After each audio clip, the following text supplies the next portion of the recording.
نبی رحمت صلی اللہ تعالی علیہ وسلم کی تشریف آوری سے پہلے ہزارہا مسائل تھے۔ سب سے بڑا مسئلہ کفر کا، شرک کا، عقائد کے بگاڑ کا، اوہام پرستی کا،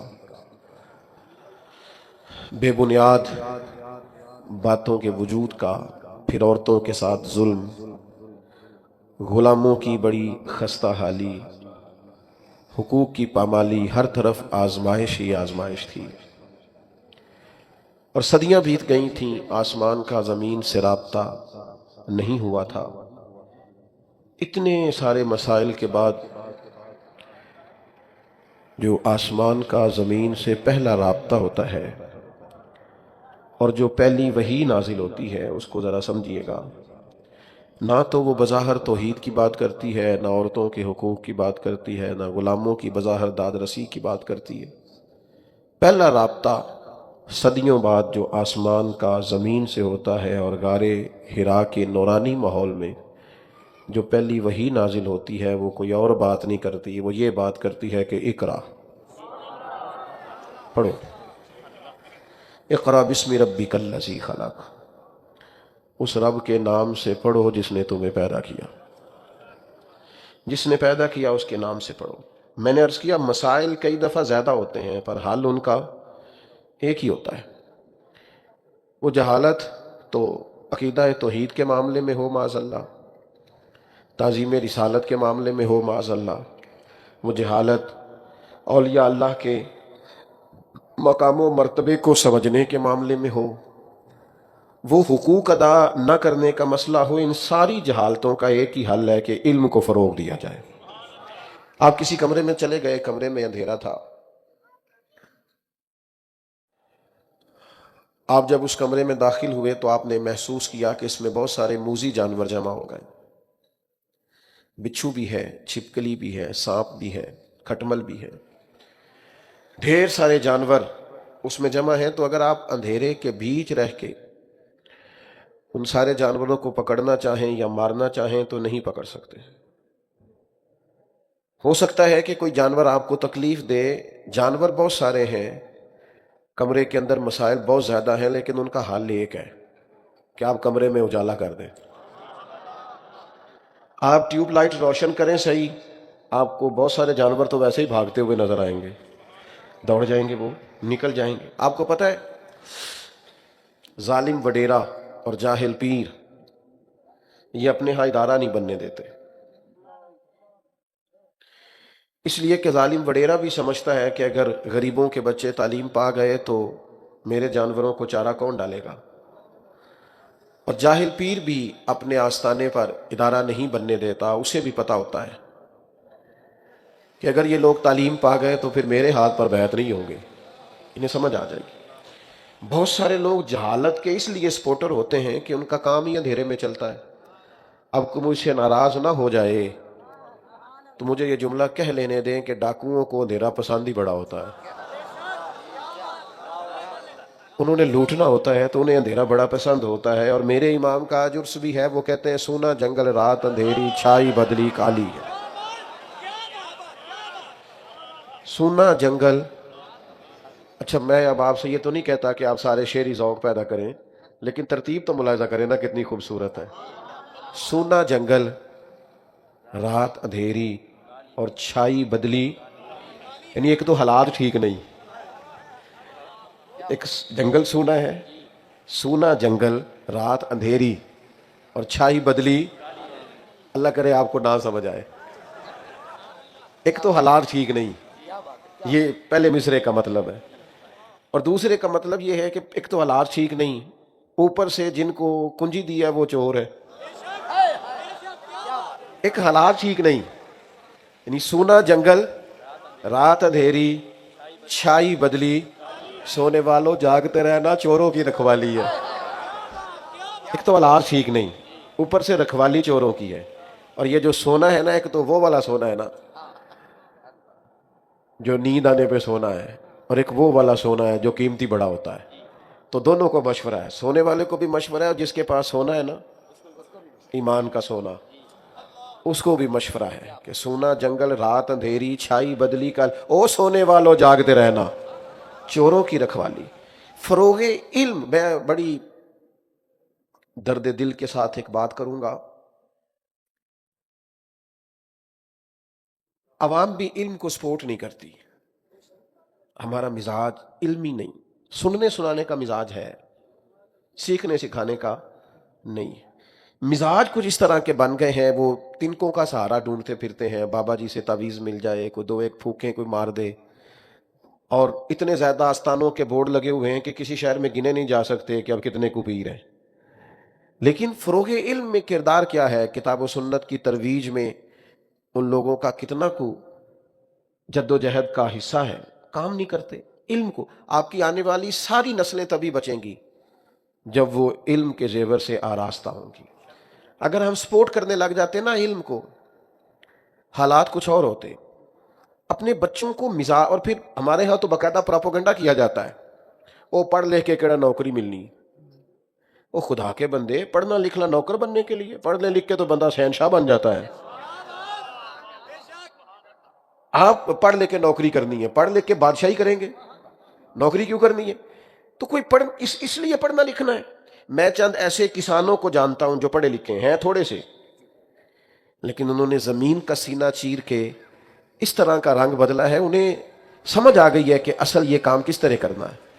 آپ جب تعلیم کے ساتھ جڑیں گے، علم کے ساتھ وابستہ ہوں گے، جب آپ کسی چیز کو پڑھیں گے، اذان ہو رہی سے فلاں جگہ سے بڑا فیض ہے، تو فیض کے ذریعے بھی تو انسان چلے. آپ یوں سمجھ لیں جسے فیض ہونا اس کی توجہ علم کی طرف چلی جاتی، اس کا ذوق علمی بن جاتا ہے. آپ کیا سمجھتے ہیں قرآن و حدیث پڑھنے پڑھانے سے انسان کتنا کو فیض یاب ہوتا ہے جو سارا دن ہی مدینے والے محبوب کی باتیں کرے؟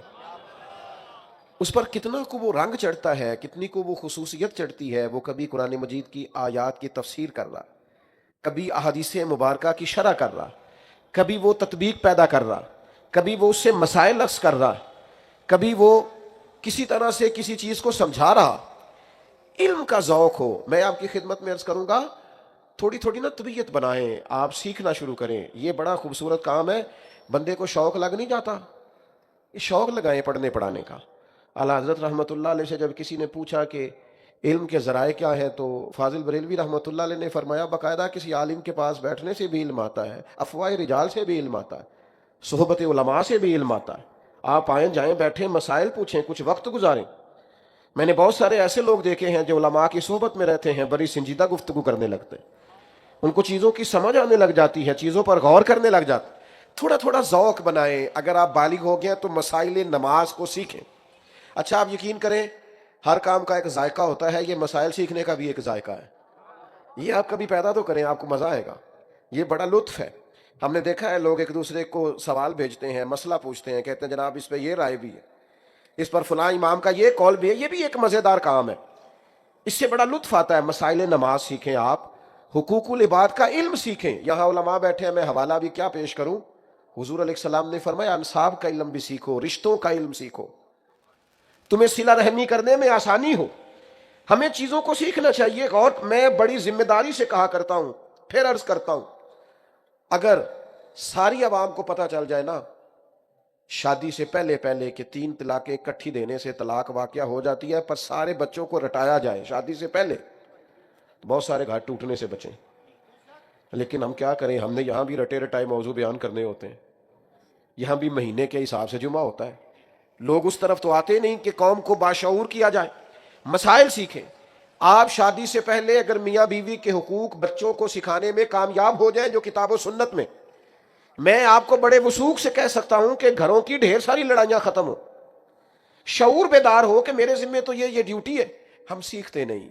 ہم نے نا مطلب صاحب کہتے ہیں میری دکان پہ میری فیکٹری پہ آ کے نا ذرا بچوں سے قرآن مجید پڑھا دے. میرا خیال ہے وہ اس لیے پڑھواتے ہوں گے کہ پہلے ذرا تلاوت کرائیں، کیونکہ میں نے فیکٹری قرآن کے حکم کے مطابق چلانی ہے، اس لیے کراتے ہیں تلاوت. کیوں کرواتے ہیں؟ اچھا مجھے بتاؤ، فیکٹری اور دکان شروع سے کرنے سے پہلے قرآن مجید کی تلاوت کرائی جائے، اس سے زیادہ برکت ہوگی، یا فیکٹری چلائی اس طرح جائے، دکان چلائی اس طرح جائے جو قرآن و حدیث میں آیا ہے؟ پتہ ہے اس کی برکت کتنی ہے؟ اس کی برکت بتاؤں؟ عمر بیت گئی حضور کے قدمین شریفین تک پہنچنے کے لیے، اور معراج ہے کسی صوفی کی کہ وہ محبوب کے قدموں تک کوئی درویش پہنچ جائے، پر میرے نبی کریم علیہ السلام نے فرمایا جو سچ بول کے تجارت کرے گا نا، اللہ اسے قیامت کے دن نبیوں کے ساتھ جگہ عطا فرمائے گا۔ آپ یہ سیکھیں۔ یہ جو لوگ کہتے ہیں نا میں دنیا داری چھوڑنے لگا ہوں، تو بھئی آپ اگر سچ بول کے تجارت کر رہے ہیں تو یہ تو کام آپ کو حضور کے قدموں تک لے جائے گا، یہ تو روحانی کام ہے آپ کی۔ مجھے ایک دوست کہنے لگے 3 فیکٹریاں ہیں، 1500 لوگ کام کرتے ہیں، لیکن میں دنیا داری چھوڑنا چاہتا ہوں۔ میں نے کہا مہربانی کریں 2 اور لگائیں، 1500 گھروں کا چولہا جلتا ہے، آپ 2 فیکٹریاں اور لگائیں تاکہ 2500 گھروں کا چولہا جلے۔ آپ لوگوں کو بھکاری نہ بنائیں، کام پہ لگائیں، محنت کی عادت ڈال۔ شعوری زندگی اس شخص کو نصیب ہوتی ہے جس کے پیچھے قرآن و سنت کے علوم کی طاقت ہو۔ مجھے فیض بڑا ہے جی فلاں بزرگ کا، تو فیض ہے تو پھر تو آپ کا شوق بڑھ جانا چاہیے۔ یہ دیکھیے نا، حضرت عبداللہ ابن عباس رضی اللہ تعالیٰ عنہ نے نبی کریم کو وضو کرایا تو حضور خوش ہو گئے، اور خوش ہو کے حضور نے علم کی دعا دی، یا اللہ اسے کتاب و سنت کا علم عطا، یعنی خوش ہو کے دعا کیا دی؟ بولنا ہے آپ نے، علم کی دعا دی نبی پاک، اللہ اسے علم دین عطا فرما۔ آپ بات کو سمجھیں، یعنی محبوب جب پورے راضی ہو گئے نا تو حضور کے سینے کا فیض یہ ہے کہ علم کی دعا عطا فرما رہے ہیں، پورے خوش ہیں جب جناب رسالت مآب صلی اللہ تعالی علیہ وسلم۔ اور پھر کیا، وہ جس طرح آج کل سارے پیروں کے بچوں کو علم لدنی آ گیا نا، سارے ہی اللہ خیر کرے کہتے ہیں اس کو فیض بڑا ہے۔ میں نے کہا کمال ہو گئی ہے، سارا فیض آپ کے گھر میں رہنا ہے، باہر تو بالکل نہیں جا سکتا میرا خیال ہے، یہ بھی شہزادہ ہے وہ بھی شہزادہ ہے، کیسے کام چلے؟ حضور نے دعا دی، نبی کریم دعا دے دیں تو کمال ہو جاتی، علم لدنی کے دروازے کھل جاتے۔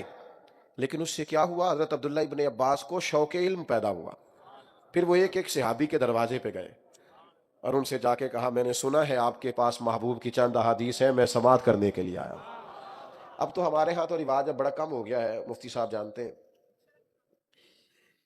محدثین کی ایک طرز یہ بھی ہوتی تھی کہ وہ کسی کو بزرگ جانتے تھے تو سفر کر کے جاتے تھے اور کہتے تھے میرا دل کرتا ہے میں ایک حدیث آپ سے پڑھ کے نہ تو آپ سے سند لوں، میں شاگرد، یہ شوق ہوتا تھا کہ میں فلان جگہ سے کچھ سما کروں، یہ درد ہوتا، اور لوگ اس کے لیے گھومتے تھے، بڑا بڑا زمانہ جاتے تھے۔ آپ نے ناراض نہیں ہونا، ہمارا نا محنت کا ذوق نہیں۔ اب میں نے علماء کی باتیں سب کو تو نہیں نا بتانی، ویسے یہ کہ جو گوگل سے جمعہ تیار کرتا ہے کرتا تو جاتی ہے نا، اسے چاہیے تو یہی نا کہ کتابیں کھولا کرے۔ ناراض ہو گئے ہو تھوڑی مہربانی، علماء طلباء نو ناراض کر کے ایسی بچنا کہیں جے، صرف عرض کر رہا ہوں آپ وہاں سے بھی لے، اگر کوئی امدادی چیز آپ کو ملتی ہے مستند، میں کو منع نہیں کر رہا، ناجائز نہیں کہہ رہا، لیکن جو کتابوں کی ورق گردانی سے انسان کو نفع آتا ہے، وہ جو ہمارے بزرگ کہتے تھے صبح سے شام تک بیٹھا ہوں میں حوالہ ڈھونڈ رہا ہوں، کوئی اس کا مزہ تھا، اس کا کوئی سرور تھا؟ تو عوام سے یہ بات عرض کرنا چاہتا ہوں کہ علمی ذوق پیدا کریں، اور پھر اس کام کو آپ سمجھیں کہ صرف تسبیح پڑھنے سے ہی اللہ کا قرب نہیں ملتا، کتاب و سنت کھولنے سے بھی اللہ کا قرب نصیب ہوتا ہے، اور سب سے زیادہ نصیب ہوتا ہے، سب سے زیادہ۔ مسجد شریف میں محبوب پاک علیہ السلام تشریف لائے تو 2 حلقے بنے ہوئے تھے، ایک جگہ لوگ بیٹھ کے اللہ کا ذکر کر رہے تھے اور دوسرے حلقے میں بیٹھ کے لوگ تعلیم حاصل کر رہے تھے۔ ایک شخصیت پڑھا رہی تھی، باقی پڑھ رہے تھے، ایک سنا رہے تھے، باقی سن رہے تھے۔ تو محبوب کریم دونوں حلقہ جات کے بیچ کھڑے ہو کے فرمایا دونوں ہی خیر کا کام کر رہے ہیں، پر مجھے چونکہ معلم بنا کے بھیجا گیا ہے، تو حضور اس حلقے میں بیٹھے جہاں دین سیکھا اور سکھایا جا رہا تھا۔ آپ سے میں یہ اپیل کروں گا کہ ایک تو وہ بچہ داخل کرانے آیا ایک صاحب میرے پاس مدرسے میں، تو ان کی ابھی عمر اپنی کوئی 35-40 سال کے قریب تھی، تو کہنے لگے یہ بچہ نا آپ حفظ میں داخل کر لیں، ہماری بھی بخشش کا کوئی ذریعہ بن جائے گا۔ عموماً اسی طرح کے جملے لوگ بولتے ہیں، تو میں نے انہیں کہا کہ اللہ خیر کرے، آپ خود بھی پڑھیں، ابھی 35-40 سال تو عمر ہے، آپ کنجوں کی بخشش کا ذریعہ خود بن جائیں۔ آپ نے ابھی سے اسی پہ تکیہ لگا لیا ہے، آپ خود پڑھیں، آئیں رات کو بیٹھیں اساتذہ کے پاس حاضری دیں، شروع کریں۔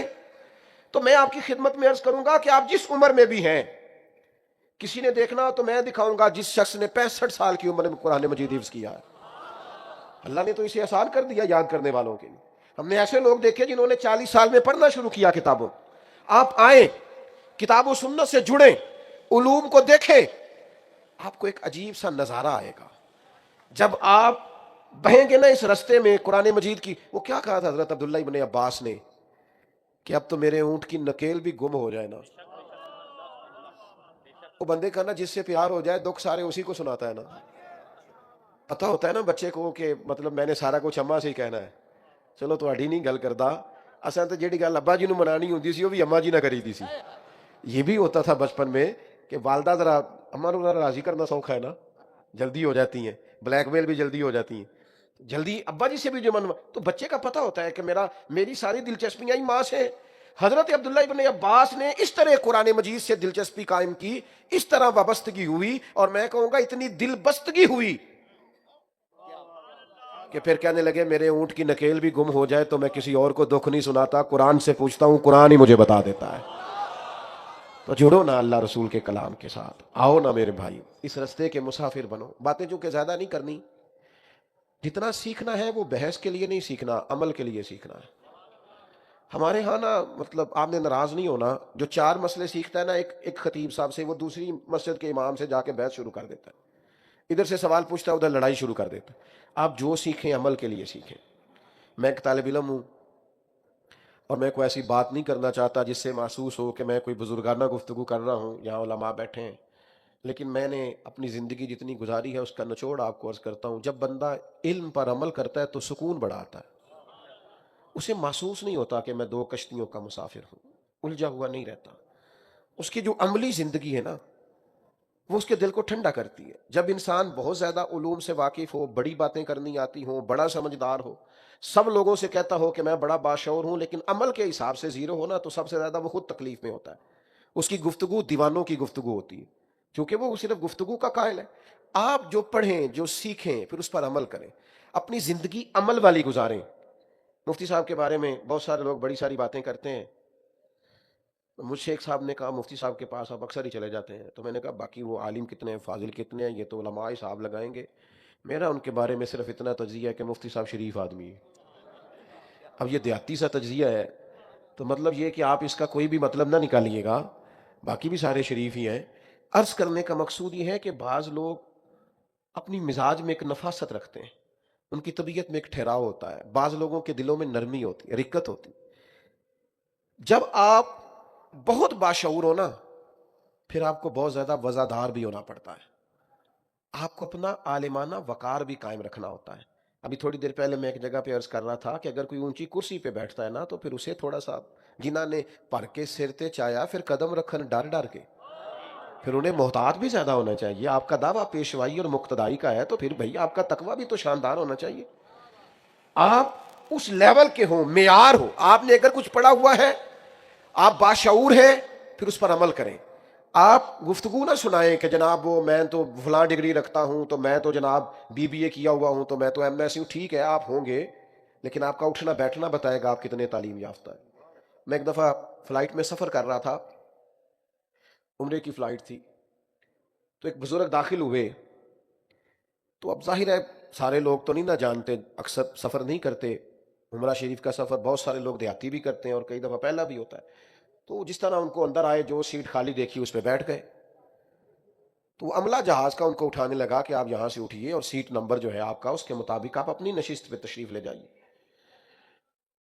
تو پیچھے ایک جوان بیٹھا تھا، تو وہ کہنے لگا ہے ساڑھے پنڈ دے بندے نہیں سیانے ہو سکتے، کدھر تعلیم پڑھی ہوئے تو انہوں نے پتا ہوئے نا۔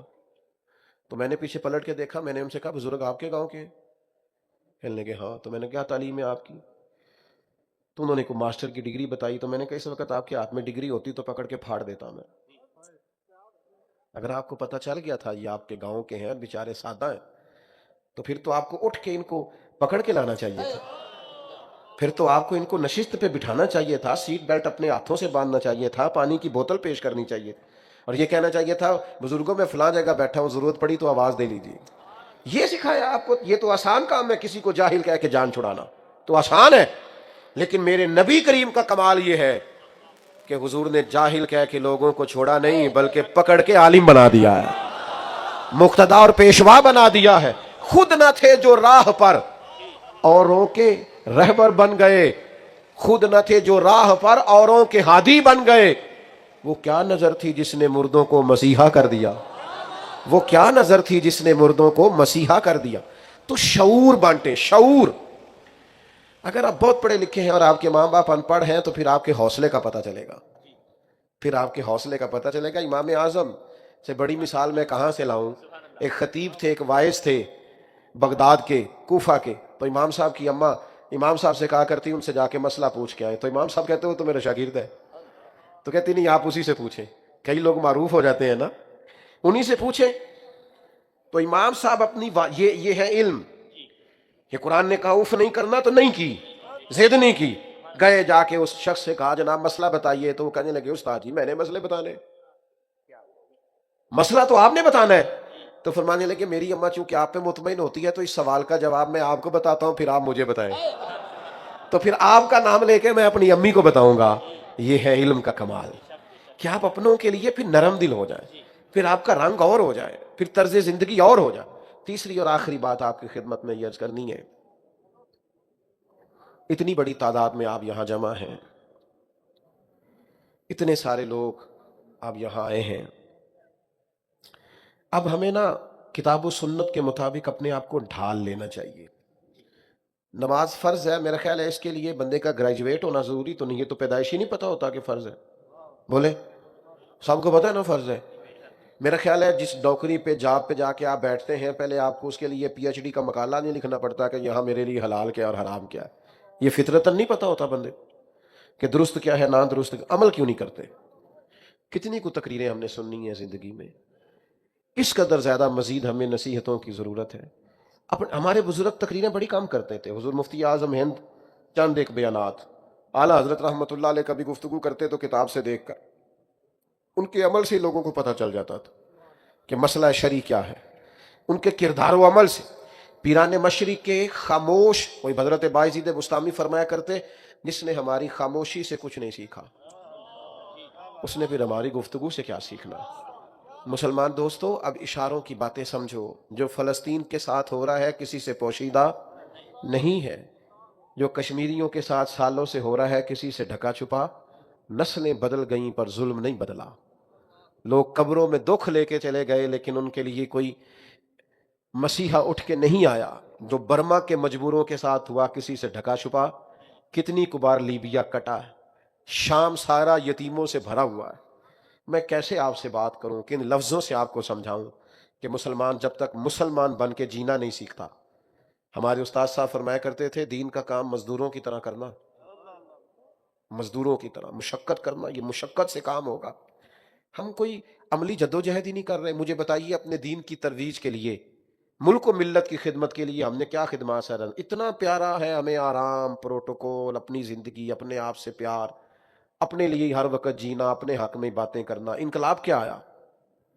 ہم نے ایسے بزرگوں کے حالات پڑھے کہ کوئی شخص کہتا تھا نا کہ میں تو صبح صبح منڈی جاتا ہوں سحری کے وقت، تو اس وقت اگر میں آپ سے پڑھ لیا کروں تو وہ کہتے تو اس میں لے آ جایا کر. ہاں میں پڑھاؤں گا، میں بھی تہجد پڑھ لوں گا، تجھے بھی سبق دے دوں گا. بھائی آپ سب اور میں مل کے کوشش کریں، شعور کو بیدار کریں، کتاب و سنت سے جڑیں، اپنے آپ کو اداروں سے وابستہ کریں، مدارس میں چل کے جایا کریں، ہفتے کا ایک کا دن کسی ادارے میں گزارا کریں. آپ یہاں کوئی فرشتے نہیں بستے، کمزوریاں سستیاں ہر جگہ ہی ہوتی ہیں سب اداروں میں. آپ کے آنے سے توانائی بڑھے گی، آپ آئیں گے، اچھے مشوروں کا تبادلہ ہوگا. آپ آئیں لیکن علم کو سپورٹ کریں، شعور کو سپورٹ کریں، کتاب و سنت کے فروغ میں اپنا اپنا کردار ادا کریں. نوجوانوں سے کہوں گا بیہودہ چیزیں اور بیہودہ معاملات کو شیئر کرنے کی بجائے آپ کوشش کریں کہ صحیح مستند احادیث مبارکہ، کتاب و سنت کی خوبصورت چیزیں آپ آگے لے کر کے جائیں. کچھ تھوڑا سا ماحول بنائیں اور اپنے عمل اور کردار میں حسن اخلاق کو اور ہمدردی کو اور خیر خواہی کو لے کے آئیں. اب ہم نے بڑا کچھ سن لیا ہے، بڑا کچھ سیکھ لیا ہے، اب دو چار قدم اٹھائیں اور عمل کا رستہ اختیار کریں. میرے دل سے بڑی دعا نکلتی ہے، اللہ تعالیٰ اہل سنت کے ہر ادارے کو آباد رکھے اور مفتی صاحب کے ادارے کو اللہ تعالیٰ برکات عطا کرے. جو کہہ سکا ہوں اللہ قبول فرمائے، بات کرتے ہوئے کہیں بھول گیا ہوں تو اللہ مجھے معاف فرمائے. آخر دعوانا اللہم صلی